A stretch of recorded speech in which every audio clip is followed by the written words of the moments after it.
During a girls' night, my fiancée butt dialed me while she was trashing my proposal to her friend. I listened for 20 minutes without interrupting. Then I texted her friend in the same group, put her on speaker for me. The panic on the other end was beautiful. All right, Reddit. This story is gonna tick you off, at first. My fiancée butt dialed me during girls' night, and I heard 25 minutes of her trashing everything about me and our relationship while bragging about her cheating. I did what she never imagined me doing and watched her life implode. I'm Damien, 32 male, pulling down 85K as a senior project manager for this mid-sized construction company. Not tech money, but solid enough that I own a decent two-bedroom condo and can afford to live without checking my bank account every 5 minutes. Been grinding at this job for 7 years, working my way up from the bottom. Started as a site supervisor making 38K, busting my butt in the heat while college kids with daddy's money got fast-tracked into office jobs. Julia and I met 3 years ago at this rooftop bar downtown. I was celebrating my promotion with my boys, Finn, Mike, and Torres from work. We shut the place down, spent probably $400, and earned every penny of that hangover. Julia was there with her girlfriends. 28, worked as a social media coordinator for some wellness brand. Hot as heck, though. Long dark hair, great smile, and this laugh that made you want to be the guy causing it. I'm not gonna lie, I was feeling confident that night. New promotion, good buzz, wearing this navy button-down that made my shoulders look broad. She approached me, then I made some jokes, and had her laughing within 5 minutes. Our first date was perfect. Took her to this steakhouse I'd been wanting to try. Nothing crazy expensive, but quality. She ordered the filet mignon without even looking at the price, which I respected. No games, no pretending she only wanted a salad. We talked for 3 hours straight, and when I walked her to her car, she kissed me first. 6 months in, we had this weekend at a cabin I rented up in the mountains. 2 hours north, no cell service, just us and a bottle of soda. She brought some book about mindfulness or whatever. I brought my laptop to catch up on some project reports. Friday night, she's curled up against me by the fireplace, reading while I worked, and she looks up and says, "I love how focused you are." Made me feel like I'd found someone who actually got what I was about. Someone who didn't need constant entertainment or validation. Someone solid. Looking back, I was a moron. There were some signs I ignored. The first red flag should have been how she always compared us to other couples. Not directly asking for stuff, but always making sure I knew what the competition was doing. Hazel's boyfriend surprised her with flowers just because it's Tuesday. Alora's guy took her to that new place with the tasting menu. Never demanding I do the same, just reminding me what was out there, you know? The second red flag was the money thing. We'd split checks early on, which I respected, but she'd always make these little comments. I love how independent we are, but I have to admit, I get a little jealous when I see traditional guys who insist on paying. Not asking me to pay, just letting me know that real men handled the bill. I'd be thinking to myself, "Excuse me, ma'am, I thought you were strong and independent. Pick a side." Anyways, the third red flag was her friend Hazel. This woman was pure poison in designer clothes. Every time she was around, she'd plant little seeds of doubt. "You guys are so cute together, but you're still so young. There's so much world to explore before settling down," always said with this fake smile. Besides all of that, everything else was good, or so I thought. The proposal happened 3 months ago, and I went all out. Not because I felt pressured, but because I thought Julia deserved it. I'd been planning for 2 months, saved up 4 months of overtime pay. That's 12 grand in cash, by the way. Not credit card, not a payment plan. Hard cash that I earned by working 60-hour weeks and eating PB&J for lunch every day. Hit up 3 different jewelry stores, did my research, learned about cuts and clarity and all that stuff, settled on this classic round diamond, 1.2 carats, excellent cut, set in white gold with small diamonds on the band. The sales guy tried to upsell me to some gaudy 2-carat monstrosity, but I knew Julia's style. She was classy, not flashy, made reservations at this upscale Italian place downtown. Same place we went for our third date. The proposal was smooth as heck. I had the ring in my jacket pocket, palms sweating like I was about to give a presentation to the CEO. Waited until after we'd finished our appetizers, took her hand across the table, and told her exactly how I felt. Dropped to one knee right there in the restaurant. The whole place went quiet. People started pulling out phones, the works. When I opened that little black box, her face lit up like freaking Christmas morning. She said yes before I even finished asking the question. But here's what should have been the biggest red flag. Within 30 seconds of saying yes, she was more focused on photographing the ring than kissing me. First words out of her mouth after yes were, "Oh my God, wait until Hazel sees this." Her first instinct was to show off for the same toxic friends who'd been undermining our relationship for years. I should have known right then I was getting engaged to her Instagram feed. So, one Friday night, Julia announced girls' night with her usual crew, Hazel, Alora, and a couple other vultures whose names I never bothered learning. I was actually relieved. Gave me a guilt-free night to have Finn over for some Call of Duty and wings. Try not to solve all the world's problems in one night, I told her, as she spent 2 hours getting ready. Finn showed up with a 12-pack of soda and his Xbox controller around 8 p.m. Then, when we were deep into some war zone, my phone started buzzing around 10:30. Julia's contact photo. "Hold up, let me see what she needs," I told Finn, pausing the game. I answered expecting to hear bar noise and Julia asking for an Uber pickup or something. Instead, I got muffled sounds, like the phone was in her purse, and background chatter. I was about to hang up when I heard her voice crystal freaking clear. The whole thing was just so pathetic. Like, embarrassingly pathetic. Finn looked over at me, eyebrows raised. Something in my gut told me this wasn't about her job or some random drama. I put the phone on speaker. He took me to Marcello's, the same place we went for our third date. Zero creativity, zero effort. Just recycled romance because he's too freaking cheap and unimaginative to try harder. My blood turned to ice water. She was talking about our engagement. And the ring? Her voice got higher, more animated. "Girls, I'm not even kidding. It's so small I have to angle my hand just right in photos so people can't see how tiny the diamond is. I had to fake excitement because the whole restaurant was watching. But oh my God, I've seen bigger stones at the mall kiosk." Finn's jaw dropped. "Bro, what the actual Hush!" I gestured for him to stay quiet so I could listen to my fiancée humiliating me in front of her cult. Hazel's voice came through the speaker. "Seriously, how much could he have possibly spent? Like $1,000? Maybe 1,500 if he really went crazy. You know Damien. He's the type who checks Groupon before booking dinner reservations." Finn grabbed my shoulder and mouthed, "Holy crap," while I sat there feeling like I'd been punched in the throat. $1,500. The ring cost me 4 months of overtime, living on whatever food and gas station coffee, and working weekends. "Compare that to Jensen from my office," Julia continued. "This guy shows me pictures of the jewelry he's looking at for his investments. We're talking real stones. 5-figure minimum. That's what a successful man does when he knows what he wants." "Sounds like Jensen knows how to treat a woman right," Alora chimed in. "Oh, he does. When we go out for lunch, money is no object. Last week he took me to that place downtown where dinner runs $400 for 2 people. Didn't even blink at the bill. When we go out. Present freaking tense. Like it was a regular thing. Finn was recording now, holding up his phone to capture everything. Smart move. Jensen has been asking me out for months, and honestly, I'm starting to think I picked the wrong guy. He's successful, confident, drives that gorgeous Audi S5, lives in one of those high-rise condos with the city view. Everything Damien isn't and will never be. Each word hit like a sledgehammer to the chest. "So why are you still with Damien?" one of the other girls asked. "Because I thought I loved him. But it's like settling, you know? Damien is the safe choice. The reliable Honda Civic when what you really want is the Porsche." The whole room erupted in giggles. "Damien comes home at 5:30 every day, watches Netflix until bedtime, and thinks Olive Garden is fine dining. No ambition, no excitement, no growth. Jensen talks about opening his own investment firm, traveling to Europe every summer, buying rental properties. When Damien talks about the future, it's just more of the same boring middle-class BS. Have you and Jensen?" Hazel let the question hang in the air. "Nothing physical yet, but God, the chemistry is unreal. When we're together for these work lunches, it's electric.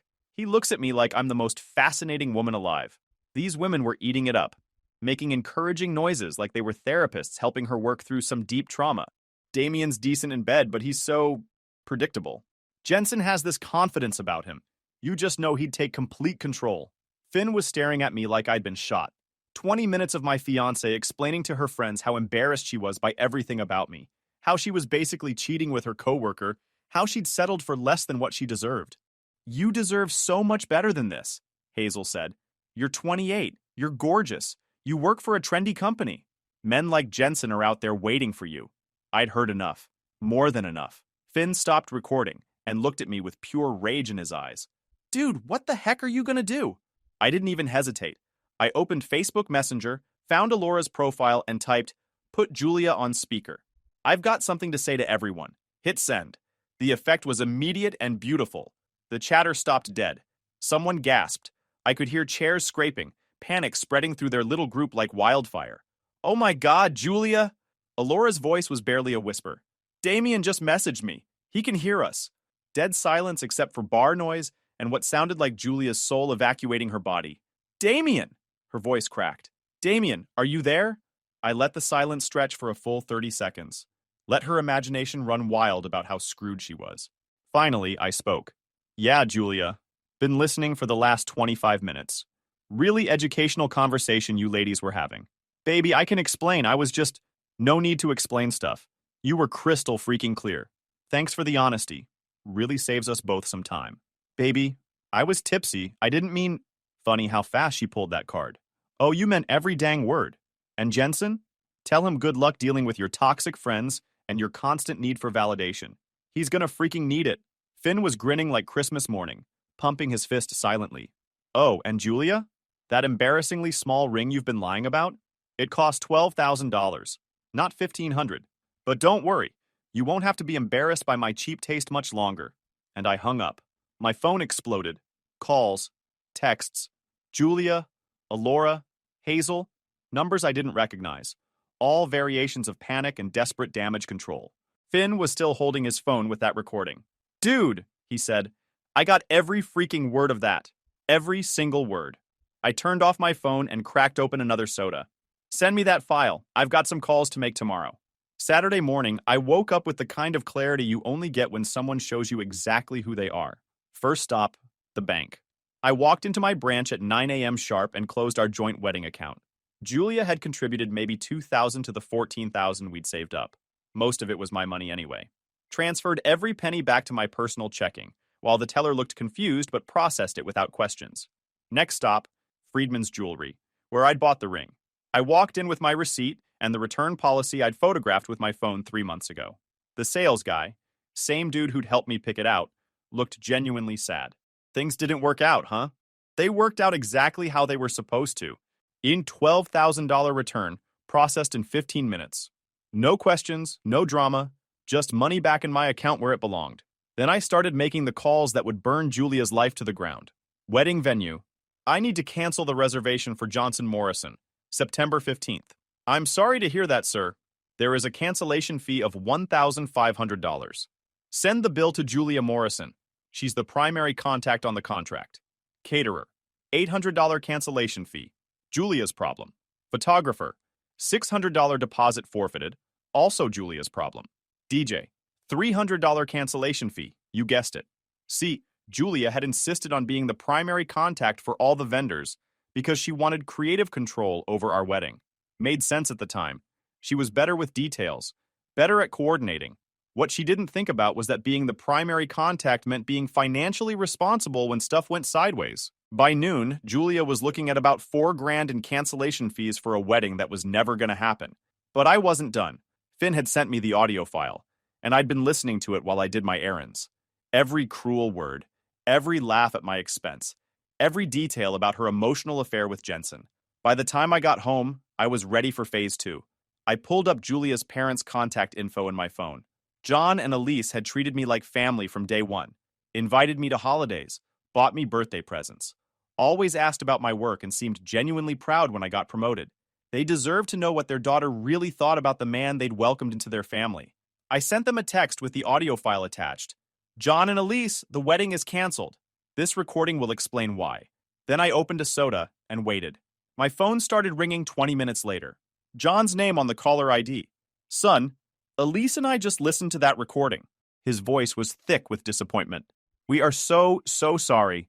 We had no idea Julia felt this way about you or that she was involved with someone else. It's not your fault, John. You guys have been nothing but good to me. We're ashamed of her." Elise's voice came through. She was on speaker. "This isn't how we raised her. Is there anything we can do? Any way to help fix this mess?" I looked around my apartment that I'd been paying for since before Julia moved in her stuff.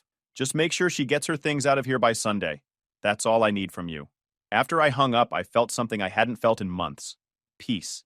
For the first time in this whole relationship, I wasn't walking on eggshells or trying to decode what Julia really meant when she said something. Julia showed up at my door around 6 p.m., looking like she'd been hit by a truck, wearing yesterday's clothes like a walk of shame costume. Damien, we need to talk. No, we don't. We're done. Pack your stuff and get out. You can't be serious. You're throwing away 3 years over one stupid conversation? I'm not throwing away anything. You already did that when you decided I was your backup plan while you auditioned for an upgrade. She pushed past me into my living room like she owned the place. I'm not going anywhere until we work this out. You're being completely irrational. That's when my phone rang. John again. Damien, son, I hope you don't mind me calling again, but Elise and I wanted you to know something. Julia's eyes went wide when she heard her father's voice. We've been talking about this situation all day, and we want you to know that you'll always be family to us. What Julia did is unforgivable, and we're embarrassed to call her our daughter right now. Julia started gesturing frantically for me to hang up, but I just smiled and put it on speaker. We raised her better than this, Elise's voice came through. The way she talked about your proposal, about how you've provided for her, about this other man, it's disgusting. Mom, please don't, Julia started, but John cut her off. Julia, is that you? We're ashamed of you. Damien has been nothing but good to our family, and this is how you repay him? By mocking him behind his back and running around with some man from your office? The look on her face was worth every penny I'd spent on that ring. After her parents hung up, Julia went full nuclear meltdown mode. You had no right to involve my family. You violated my privacy by listening to a private conversation. You butt-dialed me, genius. If you didn't want me to hear you trashing me, maybe don't pocket dial the person you're trashing. Everyone needs to vent sometimes. Everyone complains about their relationships. I stared at her like she'd grown a second head. For 25 minutes? About how embarrassing I am? About how much better another man would be? About how you're already basically dating him? That's not what I said. I have it recorded, Julia. Every dang word. Her face went white, but she doubled down anyway. This is exactly what I was talking about. You don't fight for anything. You just give up and burn everything down instead of trying to work it out. Don't you dare. I looked her dead in the eye. Listen, you little woman. You can't fool me anymore, understood? Now pack your stuff and get out. She started crying. Damien, please, I was tipsy. Shut the hell up. She refused to leave. Planted herself on my couch in my apartment, crying and making demands like she had any leverage left. This is my home too. You can't just kick me out. Your name's not on the lease. Your name's not on any of the bills. You've been staying here, not living here. That hit different. The tears stopped and I could see the gears turning in her head. She was realizing just how little claim she actually had to anything in my life. Around 8 p.m., there was aggressive pounding on my door. I looked through the peephole and saw Julia's entire crew, Hazel, Alora, and 2 other girls I barely recognized. Damien, you need to calm down and think rationally about this, Hazel said, pushing her way past me like she was conducting a hostage negotiation. These were the same women who'd spent Friday night trashing me. Julia made a mistake, but she loves you, Alora added. Don't throw away a good relationship over one bad night. Let me get this straight. You all spent Friday night trashing me, and now you're here to convince me to stay with someone who's embarrassed to be engaged to me? We were just having girl talk, Hazel started. Cut the BS. That's character assassination. The room went quiet. And now you're in my apartment, telling me to be rational? Get the heck out. All of you. Julia deserves better than this, one of the other girls said. She deserves someone who will fight for her. You're absolutely right, I said, and Julia looked hopeful for the first time all day. She deserves someone who thinks she's worth fighting for. Julia's face fell. I'm not that guy anymore, so take her and go find him. Just do it somewhere else. They started gathering Julia's stuff, her purse, jacket, some clothes she'd left around. As they were heading toward the door, Julia turned back one last time. I want my engagement ring back. I almost laughed. What ring? I returned it this morning. Got my 12 grand back. Her jaw dropped. 12? You said it cost 12,000? Yup, but don't worry. It's none of your concern anymore. Hazel grabbed Julia's arm. Come on, Julia. You don't need this freaking loser. Julia's face went nuclear, but Hazel was already dragging her toward the door. You'll regret this, Julia screamed as they left. You'll never find anyone like me. That's the freaking point, I called after them. Sunday morning, John and Elise showed up at my door with boxes to pack the rest of Julia's stuff. Son, we are so sorry, Elise said. It's not your fault. You raised her right.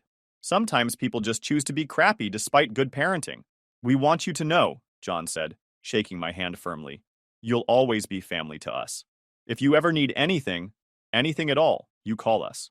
I smiled and nodded. After they left, I felt lighter than I had in months. Maybe years. Then Finn showed up around noon with Chinese food and his laptop. Dude, you need to see this stuff, he said, pulling up Julia's Instagram. She's gone full psycho. Julia had posted some cryptic BS about learning who your real friends are and fake people showing their true colors. Her comment section was full of her girlfriends talking about toxic masculinity and men who can't handle strong women. Screenshot all of this, I told Finn. Over the next few days, Julia's social media became a masterclass in playing the victim. Vague posts about manipulation and emotional abuse, and men who punish women for being honest about their feelings. Hazel was leading the charge in the comments, talking about how I was controlling and couldn't handle Julia's success. None of it was true, but it didn't matter. They were building a narrative where I was the villain and Julia was the victim. The funniest part was watching them try to spin the financial stuff. When word got out that Julia was stuck with thousands in wedding cancellation fees, Hazel posted some rant about how real men don't abandon their responsibilities. Finn screenshot everything and showed me this comment thread where one of his friends from college absolutely destroyed Hazel's logic. So you're saying Julia wanted to be the primary contact for all the wedding planning because she's a strong, independent woman, but when the wedding gets canceled because she was cheating, suddenly she's not responsible for the contracts she signed? Make it make sense, honey. Hazel deleted her post within an hour. Meanwhile, I was having the best month of my life. Hit the gym every morning before work, started reading again, picked up some freelance consulting work that paid $150 an hour. Turns out, when you're not spending every weekend at brunch listening to someone complain about their coworkers, you have a lot more time and energy for yourself. Finn and I started a weekly poker game with some guys from work. Mike, Torres, and a couple other dudes who actually knew how to have fun without documenting every moment on social media. Real conversations about sports, work, investments. 2 weeks into my new life, I got a text from Alora. She was the only one from Julia's crew who seemed to have a functioning conscience. Then she dropped the bomb. Damien, I need to tell you something about Jensen and Julia. She wasn't telling the truth about their relationship. Interesting. We met somewhere near her work, and she looked genuinely uncomfortable. I feel like crap about all of this, she started. What happened at girls' night was so messed up, and I should have shut it down. So why didn't you? Because Hazel runs that group, and if you don't go along with her BS, she turns on you. I've seen her destroy friendships over nothing. Made sense. Forget about her, though. Here's what I need to tell you. Jensen never showed Julia pictures of expensive jewelry. He never took her to expensive restaurants. He's been actively avoiding her for months. I paused. What do you mean? She's the one chasing him. He has a serious girlfriend. They've been together for like 2 years. Julia knew this, but she kept showing up at his office, finding excuses to work late when he was there, even following him to the gym. The desperation was real. Julia had lost her safety net, me, and was doubling down on a fantasy relationship with a guy who wanted nothing to do with her. After everything blew up with you guys, she got worse. Started calling him constantly, showing up at his apartment building, even contacted his girlfriend on Instagram to warn her about what kind of man Jensen really was. Jesus Christ. It gets worse. She got suspended from work for a week because her behavior was making Jensen uncomfortable. HR had to get involved. Alora pulled out her phone and showed me screenshots of Julia's messages to Jensen's girlfriend. Unhinged stuff about how Jensen was leading Julia on and how his girlfriend deserved to know the truth. Jensen is about to file for a restraining order if she doesn't back off. This is getting scary. I had a better idea. I texted Jensen directly. Found his contact info from LinkedIn. Jensen, I know this is weird, but I'm Damien, Julia's ex-fiancé. I heard about the situation at work, and I think we can help each other out. He called me within an hour. Dude, I am so sorry about what happened with your engagement. I had nothing to do with any of that stuff Julia was saying. I figured. Listen, she's been making your life heck since we broke up, right? It's insane. She shows up everywhere I go, calls me at all hours, even followed me to my girlfriend's place and tried to start some confrontation. I'm about to get a restraining order. What if we could end this permanently? Jensen was definitely interested. We met the next day. Jensen was exactly what I'd expected. Good-looking guy, confident, drove a nice car. The kind of dude Julia probably thought she deserved. We talked, then I gave him the plan. You text Julia and tell her you want to talk about everything. Suggest meeting somewhere public. I'll be there with my buddy Finn to witness the whole thing. Wait, you want to publicly humiliate her? I want to give her the chance to prove she can do better than me. Fair and square. Jensen grinned. I'm in, but I want my girlfriend there too. She deserves to see this. Even better. We set it up for Thursday night at Murphy's Diner. Classic spot with booths, comfort food, and plenty of witnesses. Jensen texted Julia asking to meet and sort everything out once and for all. Her response was immediate and desperate. Yes! I've been waiting for this. I knew you felt the same way. Finn and I got there early and grabbed a corner booth with a perfect view of Jensen's table. Finn had his phone ready, recording in 4K. Julia showed up 20 minutes late, dressed like she was going to a nightclub instead of a family diner. Skin-tight black dress that barely covered anything. Clear heels, full makeup, the works. She practically bounced over to Jensen's booth, all smiles and nervous energy. I'm so glad you finally called, she said, sliding in across from him. I was starting to think you were never going to realize what we have. Jensen played it perfectly. Just engaged enough to keep her talking.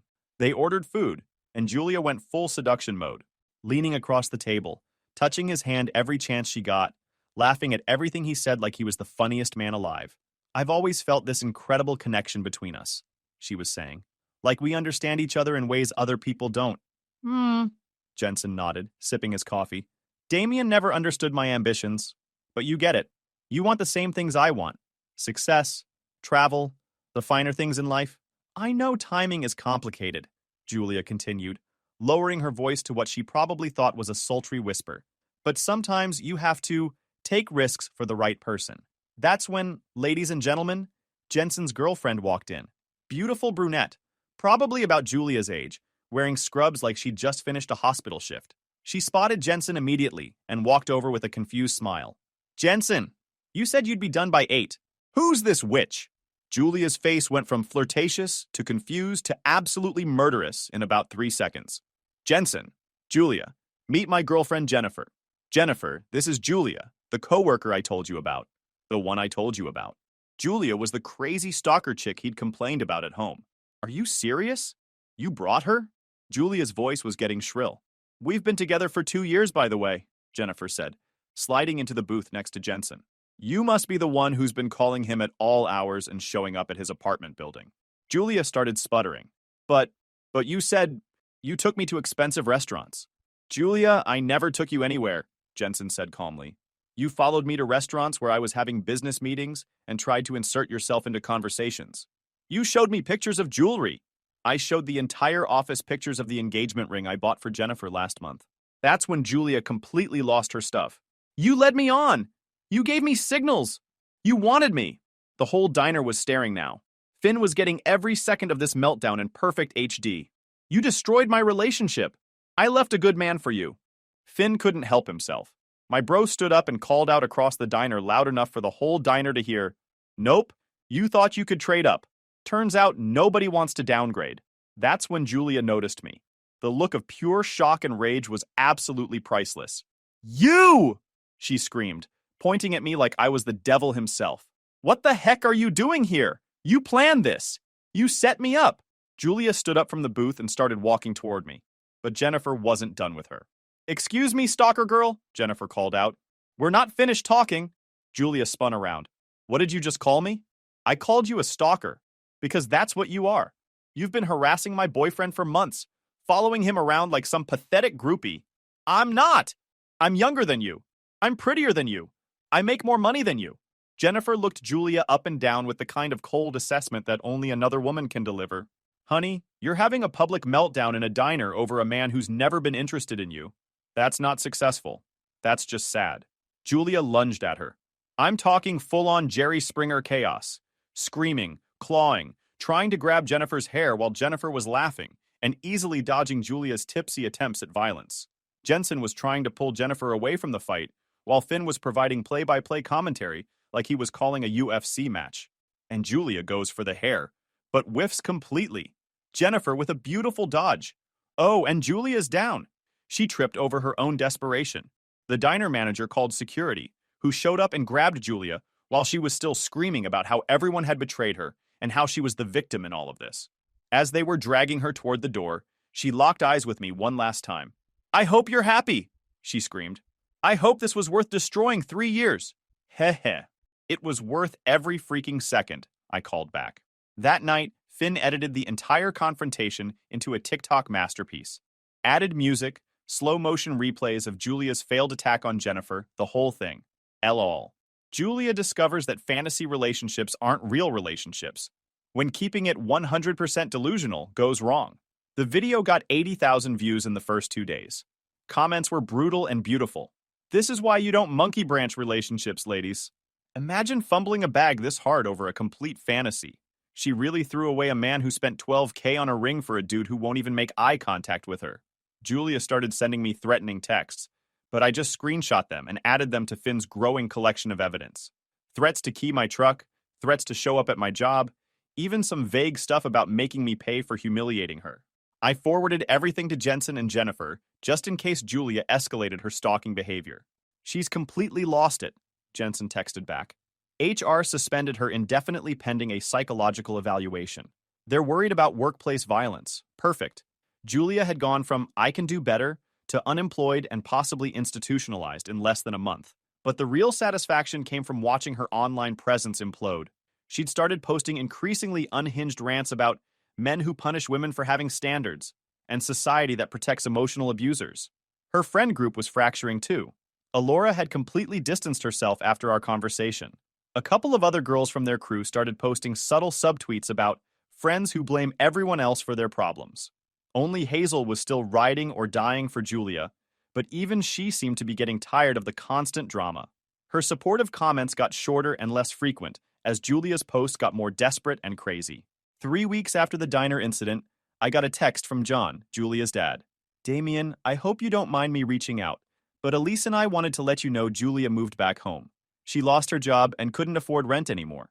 Sorry to hear that, but it's not really my problem anymore. We know. We just wanted you to know that we told her she's not welcome here until she gets professional help. We won't enable her behavior." Even her parents had cut her off. She had literally burned every bridge in her life chasing a fantasy. 6 months later, I'm living my absolute best life. That $12,000 I got back from the ring, used it as a down payment on a nice used Corvette. 2020 Stingray. Low miles, absolutely perfect condition. Every time I drive it, I think about Julia calling me a Honda Civic and laugh my butt off. Finn and I expanded the poker game into a full social circle. 8 regular guys, rotating weekly games, occasional golf outings, fantasy football league. Real friendships built on mutual respect. I've been dating too. Nothing serious yet, but it's incredible how much easier dating is when you're not trying to live up to someone else's impossible standards. Last week, I got a text from an unknown number. "Damien, it's Julia. I know you probably don't want to hear from me, but I've been doing a lot of thinking, and I realize I made some mistakes. I'm in therapy now and working on myself. I was hoping we could talk sometime. I miss you." I screenshot it and sent it to Finn with the caption, "And there it is. Blocked the number and forgot about it." Sometimes people ask me if I regret how everything went down, if I think I was too harsh, too vindictive, too unwilling to forgive. Heck no. Julia showed me exactly who she was when she thought I wasn't listening. I gave her exactly what she said she wanted, the freedom to find someone better. Sometimes the trash takes itself out. YouTube just dropped this new hype feature. If you're hooked on this story, smash that hype button.